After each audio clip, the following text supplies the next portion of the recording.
Okay. Today, we are joined by Norman Clark, one of the founding principals of the international legal management consultancy of Walker Clark LLC and a globally recognized advisor to the legal profession.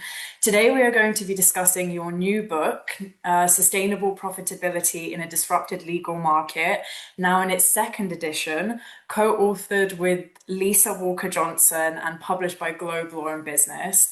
Norman, thank you so much for joining me today. I want to start off by asking what prompted this new edition and why now? Well, some things stay the same and some things change, and sometimes it happens all at the same time. The of basic principles of sustainable profitability, as presented in terms of the six classic drivers of law firm profitability, had not changed after the Great Recession and then the pandemic.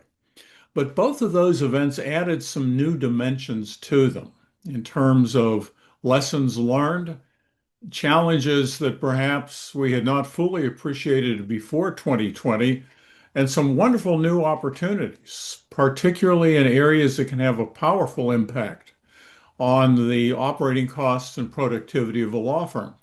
So the new edition brings us up to date by adding some of these new dimensions and particularly by exploring further the links between developments in technology, remote service delivery, and staffing needs and capabilities and how those impact on the profitability of the firm. Wonderful. So you mentioned the recession and COVID-19. Having analyzed both of these, what is one lesson that law firms learned after the recession but failed to apply during the pandemic? Well, it's always risky to make generalizations, particularly about entities that can be so diverse and almost unique as law firms. But some law firms exited from both events much better managed and better able to face the challenges of the future. Others, however, and I would dare say most, exited almost like the deer caught in the headlamps and tried to go back to the good old days, which actually for most of them weren't really that good at all. But as a general observation, however, I think that the Great Recession made most law firms much more aware and more disciplined about the need to understand profitability, particularly cash flow. They became more aware of the need to anticipate changes in the markets for legal services and the impact that developments out in business in the geopolitical setting could have on them and their business success. The failure, which appeared for many law firms at the outset of the pandemic and which I believe continued afterward, has been a failure to plan for the next big worldwide disaster. I think one of the lessons that are not fully learned from both experiences was the need to expect unexpected change and to manage it better. In our firm, we like to remind our clients and ourselves that one constant in today's world is change. And law firms need to improve how they manage it and its effects on their clients and their own bottom line. Shrugging off disasters by saying, who could have anticipated this? It just no longer works. So, to return to the Great Recession and the COVID pandemic, the recession was predictable. As early as 2003, our firm began advising our law firm clients to expect a multinational economic disruption, probably triggered by a collapse in the real estate finance sector in the United States by the end of the decade. The pandemic, by contrast, was not predictable, killing over 1 million people in the US alone, but it should have been anticipated. And we saw in the pandemic that law firms that had a disaster response plan or a business continuation plan, even if it was badly flawed, nonetheless survived better the effects of the pandemic than those that had no plan at all. Very interesting. Thank you. Where do you see the biggest disconnect between a law firm's perceived productivity and its actual profitability? Well, traditional law firms have a rather obsolete view of productivity. For them, productivity is how many hours a lawyer records. It's the fees that those hours produce, which is really the measure of productivity, not how long you work. And because of technological tools, we have seen a dramatic increase in productivity, the amount of billable work you can put out in a given amount of time. And this was even before the introduction of AI services and the abilities in research and document generation that we now have that we didn't have even 10 years ago. But productivity is not the same thing as profitability. You can't lose 50 cents an hour and make up for it in volume. But this is why it's critical that a law firm understand fully loaded operating cost, which is a big discussion in the book, and understand what is the cost for us to produce each hour of fee producing work.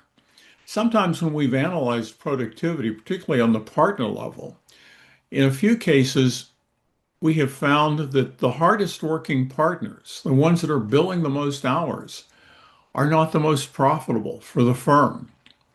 But without this number, fully loaded operating costs for each hour, a law firm's only guessing at profitability.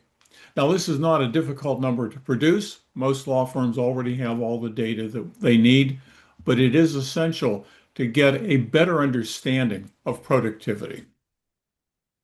Wonderful. What blind spots do global firms most need to confront to achieve sustainable profitability? The blind spots are things that are in the shadow of the size of some of these global law firms. When I first started practicing law about 50 years ago, the largest firm in town where I was had 150 lawyers. And it was a little outfit called Reed Smith in Pittsburgh. And I just couldn't imagine practicing in a firm that big. And today, of course, all the firms now are topping 3,000, 4,000 lawyers. And it's their size that sometimes makes it difficult for senior management to see some of the profit killers at work, such as inadequate quality assurance, which results in unbillable rework to fix mistakes that should have been avoided. Other areas of that are challenges and obscured sometimes by the size of the firm are problems with risk management, for artificial intelligence in particular, overstaffing, overinvestment in branch offices. And see, the problem with being big is that you're usually successful. And so you sometimes don't see some of these problems that might be local. Maybe here in London, we're doing wonderfully, but out there in Singapore, we might not be very profitable. And sometimes it's difficult to indicate where some of those problems are and to address them simply because it's so big. Mhm. You mentioned AI, so I wanted to ask, how do you foresee AI reshaping the value proposition of law firms, and what skills will determine who thrives in an AI-enabled practice? I think the biggest advantage is productivity. We're seeing that already. We're seeing associates being able to produce in 2 hours what used to take 10 hours. The problem with AI, and this is the challenge for law firms right now, is how do we integrate it to improve productivity, lower cost, and be more profitable while at the same time managing some risks that are really quite frightening.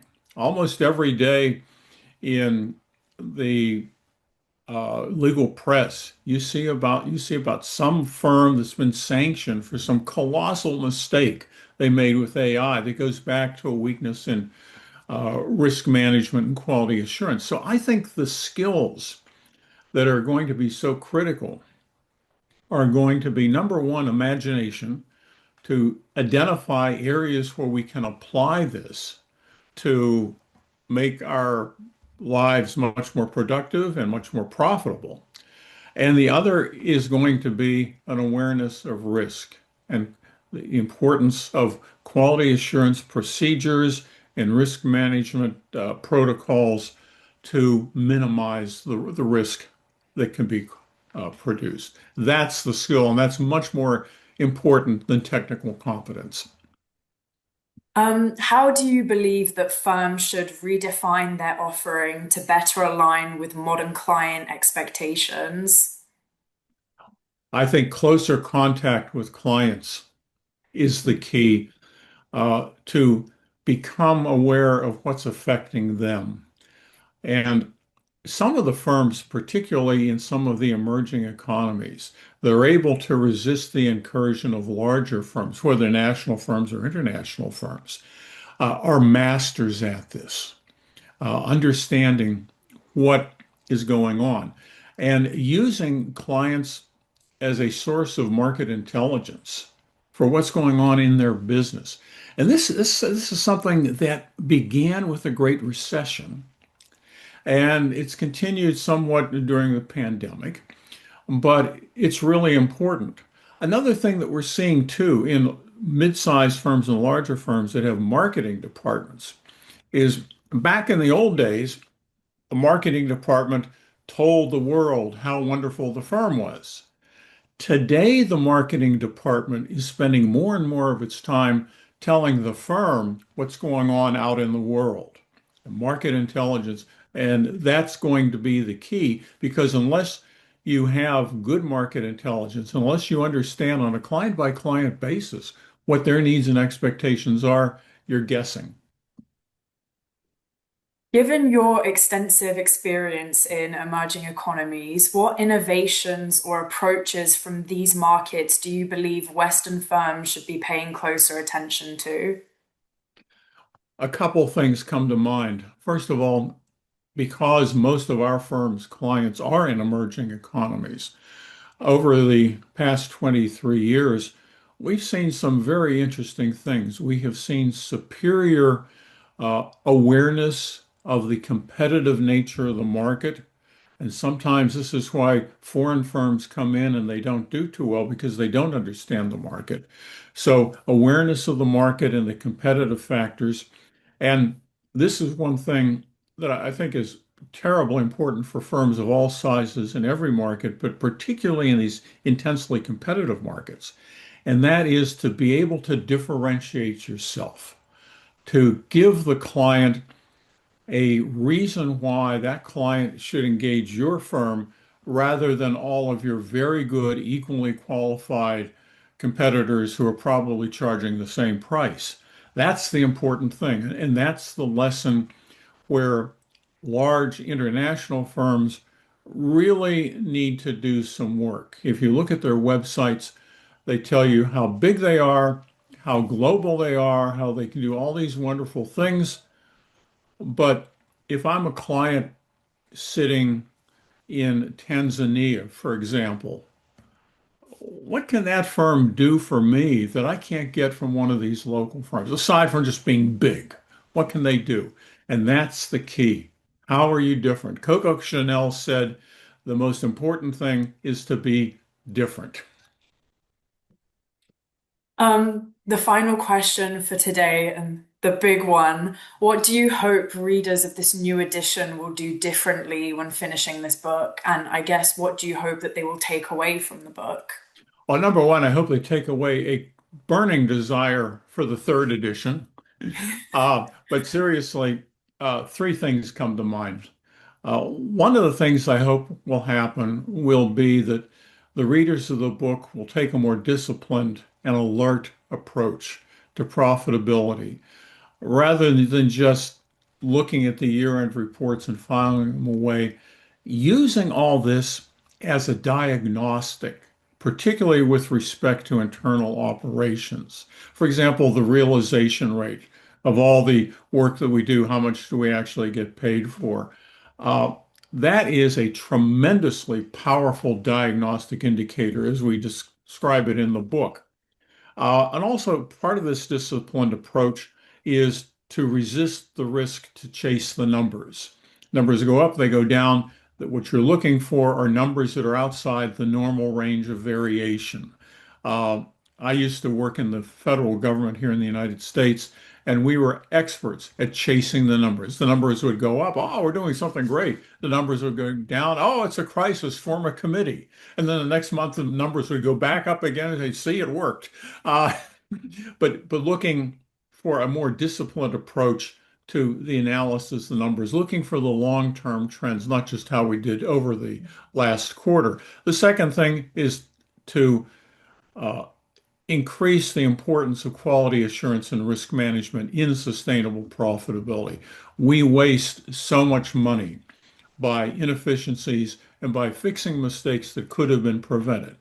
And the third, and I think the most important thing, is as discussed in chapter 9 of the book, Manage Change Better. As Mahatma Gandhi said, be the change that you want to see in the world. Be the change that you want to see in your law firm. Otherwise, unless you do that, unless you manage change, you're going to become just another dinosaur trudging into oblivion, probably within the next 20 years. Thank you so much. This has been super insightful. Again, thank you for joining me.